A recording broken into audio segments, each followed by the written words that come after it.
And now the time has come. You've waited long enough. I give you the future of gaming.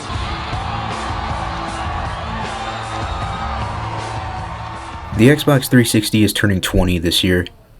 Insert funny I'm getting old joke here. It's pretty clear how much of a major part the system was to many people in their childhood, me included. Throughout the 8 years that the system had been on the market, the Xbox 360 had a very rocky history. From hardware malfunctions to gimmicks that never went past this era of gaming, the system went through a lot. Though that doesn't mean the system never had any bright sides. So for this video, let's have a look at the system's lifespan and the legacy that the system leaves today.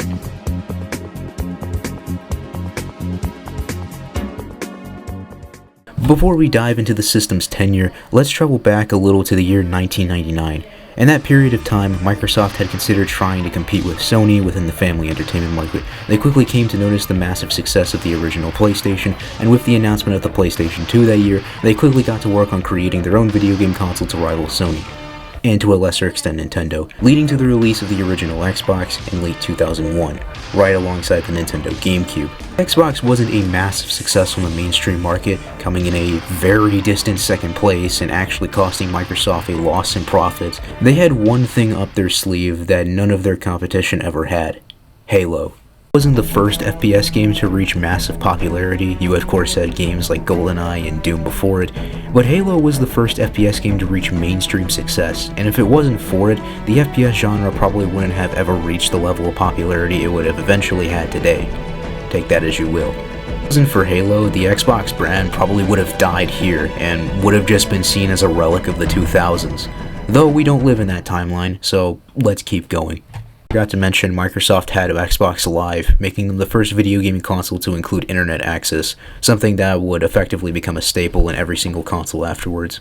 Xbox 360 would first be unveiled in 2005 at, of all places, MTE, before having a much more in-depth segment later that year at E3, and of course, later releasing that year too. By this point in time, Microsoft was in a very strong position.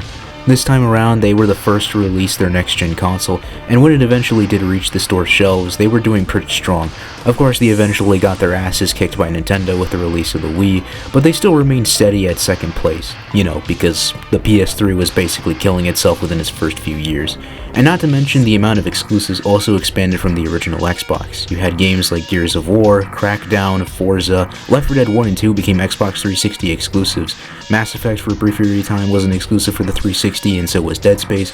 And of course, I cannot talk about the games for the 360 without talking about Halo 3. Halo 3 felt like a massive event in the history books, a legendary moment in gaming history. Some people would even argue today that this was when the Xbox brand reached its peak.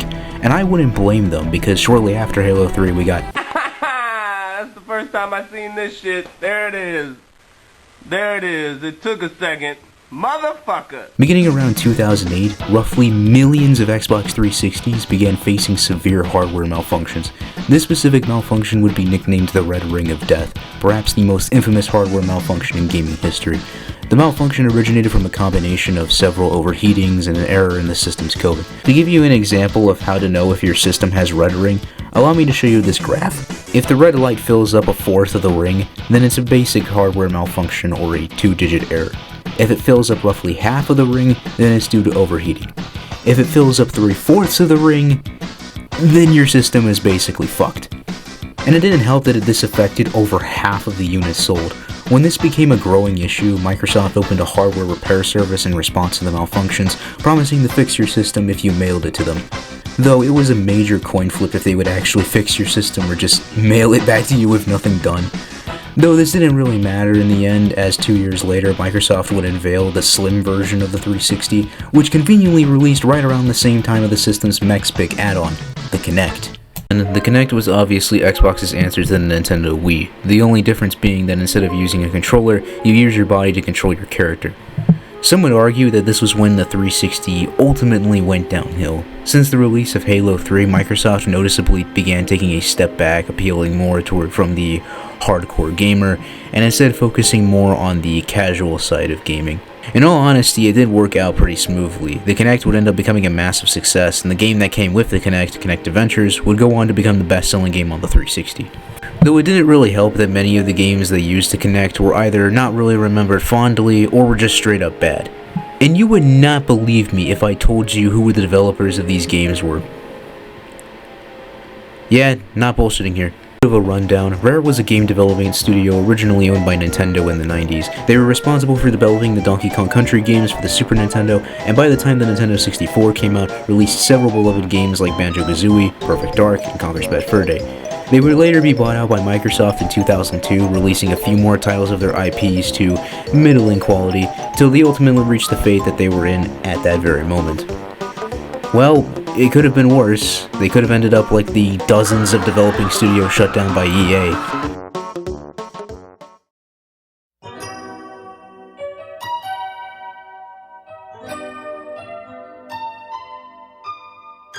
The Kinect, interest in the 360 began to decline, and by 2013, at the very last minute, the PS3 ended up beating out the 360 in sales, putting Microsoft down in third.